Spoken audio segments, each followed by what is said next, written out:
Hello and welcome back to Schellhammer TV.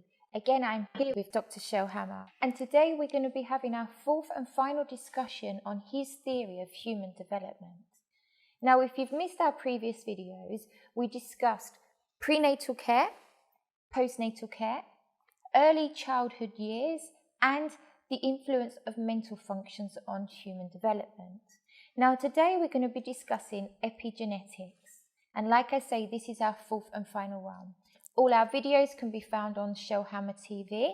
You can also follow our conversation with Dr. Schellhammer's book, Architecture of the Mind. Everything is in here with great detail and you can follow the process. So, epigenetics, Dr. Schellhammer. The epigenetic science explores how previous generations can influence the generations to come, correct? Yeah. Now, this can be from prenatal time, postnatal, and forward. Can you give us a little more detail about what the epigenetics influence is? Yes, the basic information about epigenetics is that we inherit from previous generations certain life pattern. Okay.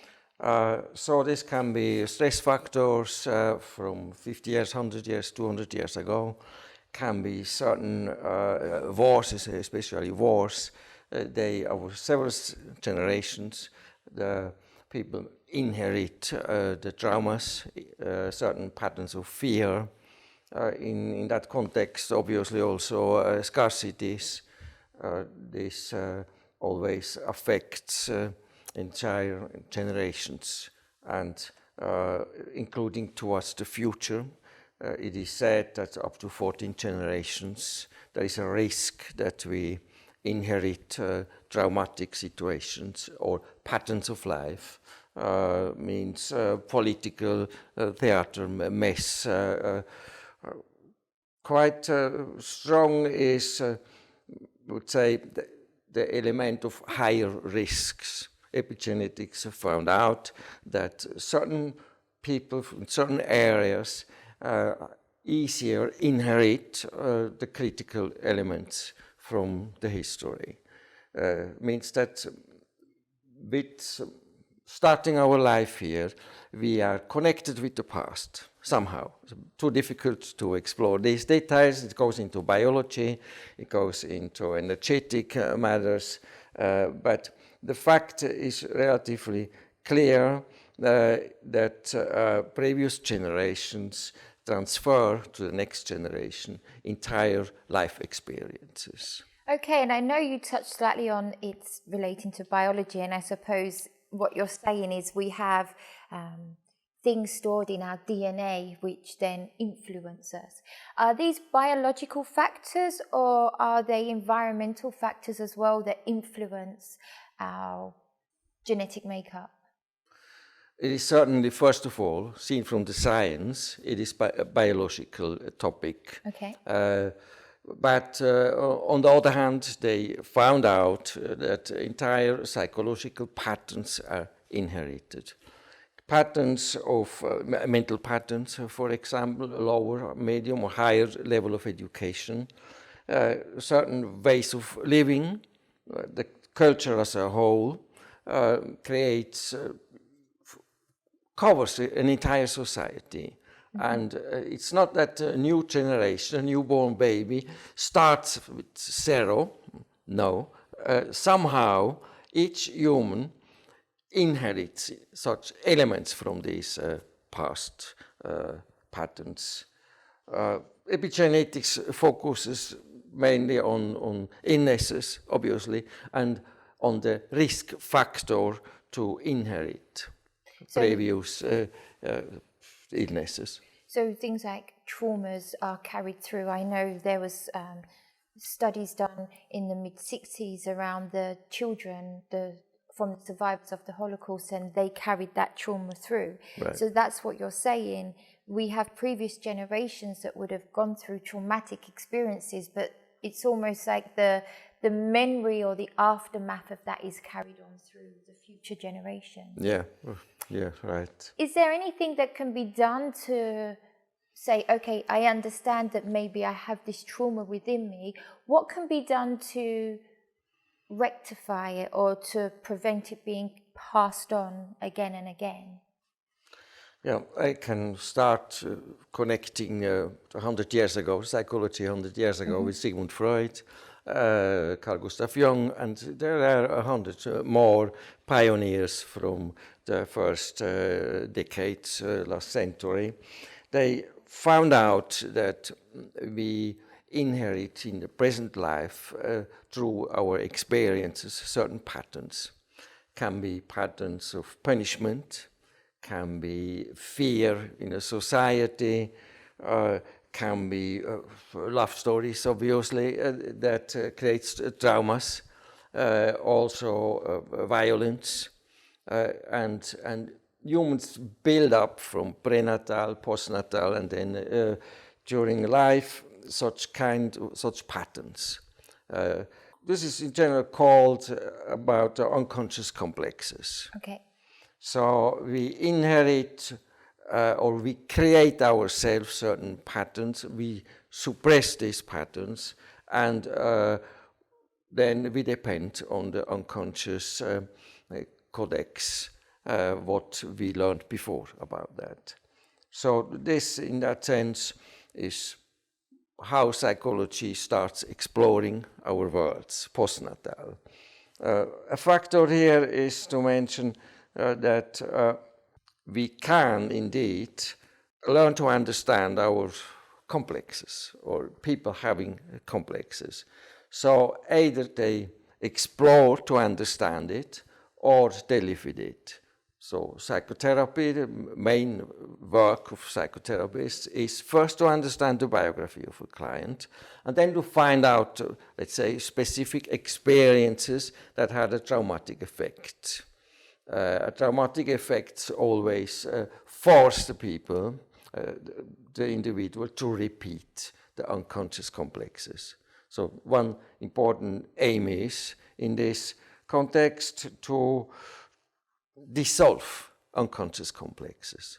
So this goes along with epigenetics somehow, although epigenetics is not psychotherapy. But there's a link between them. So by understanding those traumas, unpacking them and making peace with them, one, it's going to sit better with you, but at the same time, it's not going to be a trauma that's passed through to the next generation. So it's an effective way of working, I suppose, with epigenetics to improve the situation or the state of mankind if everyone went through the process of psychoanalysis and understanding where their traumas come from. Yeah, first I said we inherit from previous generations. Now I can say in our generation we not only create our own unconscious complexes through life experiences, but we transfer our experiences to the next generation. So the future generations inherit our complexes and we inherit the previous entire history from the past. Now, is epigenetics all doom and gloom? Because we've talked about obviously trauma and the effects of war and maybe different forms of abuse that can surround us. Is there anything positive that we can discuss when it comes to epigenetics and the influences on generations? Yeah, obviously. Okay, obviously, there is not only the critical history or the burden we have from the past. It depends on the one side, let's say from the parents, from the early childhood. It depends how father and mother and the entire family deals with a new baby as part of the family. Depends on education, obviously. The way the young generation or the new generation creates a positive environment, a constructive communication, learning attitudes, sharing experiences, including a certain kind of happiness that forms part of life. So it's about education. So those who don't get such education, that goes up to 18, 20 years, then it continues in kind of a family, that patterns of joy of life, patterns of accepting being on this planet, this creates hope, this creates constructive communication, trust between the members of a family, with neighbors, with other people. So the more the entire society has a balanced way of human development, everybody gets a certain benefit. If this is not given from the governance, from an entire state, then at least people, families, social groups, they can and must create their own constructive development for the future. So you're saying with epigenetics, it's not just an individual journey. We can have a collective change or influence. Yes, indeed. It's not about individualism. Okay. It's a bit a problem today around the globe, this kind of individualism. Everybody is on his own. And the networks of social life today is quite very different from 50 years ago. And the quality of inner life is missed today. So here we have, on the one side, flourishing options to create new life, to be creative, to be critical in discussions, to try to solve certain problems in a community. So it begins with the family. It goes then with what is around socially. It goes up to other communities around locally or in a certain area, including an entire state has a spirit, a constructive spirit. So this world, positive world, will be inherited in the future from the following generations, if they continue this. Yeah. So in that sense, we are social humans. We are built up socially.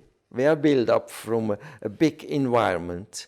And on the dark side, I would say that a governance in general or political problems that are all around wars or risk of wars, this paralyzes the constructive collective development. Let me ask you, Dr. Schellhammer, now we may have people watching this video going, okay, this is starting to make sense, or there may be people at home going, my child's having problems, my therapist has said that we're suffering with a transgenerational trauma. My children are traumatized from what's happened to me or their grandparents. What advice can you give, or what sort of strategies, practical strategies, can someone watching this that wants to try and resolve an issue around such a trauma, what steps could they start with just to start unpacking the issue to ensure that this isn't continued through the future generations of their family? Yeah, where to start is a lot to say about. First point is each human is responsible for his own life. Yeah. Each human must learn to understand inner life. And the character, and to develop the personality, to shape a personal identity. So this is on an individual level. So should be in a bigger collective, that an entire collective is in a kind of a journey of finding the personal concept for the future, finding the dynamics of development, and including talents and interests to go forward. So it has also to do with love. It has to do with understanding other people around.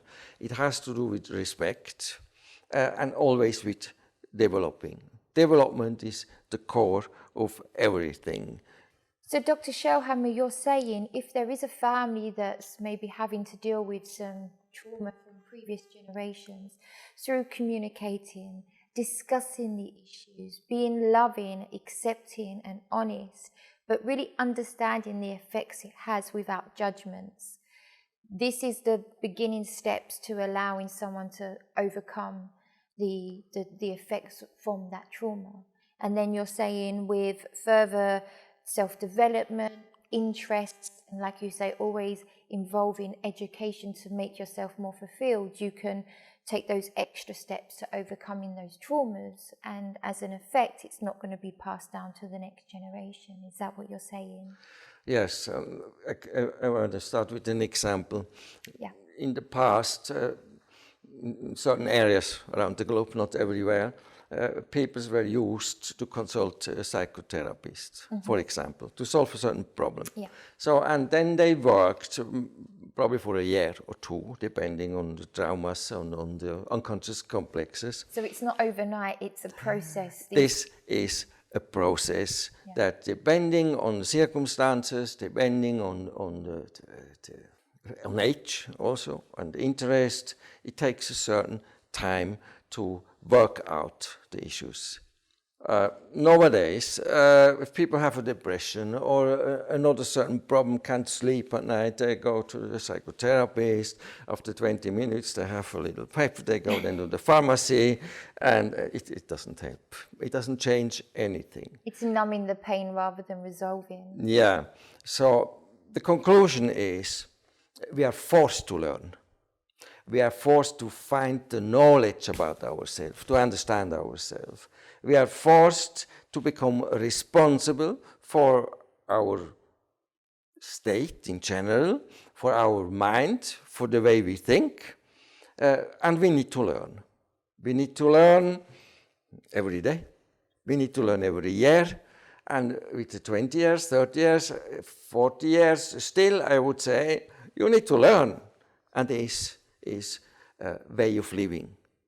There are thousands of books. People can choose. Not all books are the right ones. And to acquire knowledge, then to learn to meditate, to learn to understand the dreams, the language of dreams. And so the positive development requires catharsis about the past and requires learning continuously to discover the inner power for life, what people like to do, the way they want to live, so they become responsible for all this. In other words, that is often said about love is the core of everything. Half it's right. Half love doesn't fall from the sky. It's a result of learning. It's a result of understanding ourselves and other people, and responsibility for society as well. Today, we have delegated all the global problems to the governors. The message, obviously, we have on the planet means we all need to become responsible for the collective situation as well. So that's our journey of life. Thank you. Now, like I said previously, this is our fourth and final discussion on your theory of human development. Can you just give our viewers out there a basic summary on your theory or principle of positive human development, just to finish it nicely? First of all, is to be on this planet is a great event. We can learn so much. People must learn to love life and to develop what they get into their life. So this leads then to higher knowledge about inner life, about understanding of the big problems around the globe, understanding the partner, their own kids, understanding, including politics, or to get a better understanding what is the deep truth about our being on this planet. Critical is that most people on this planet have no idea about why they are here. Although, on the positive side said, it's all inside. And that's the positive message. Everything is to find from inside. Thank you. Thank you very much.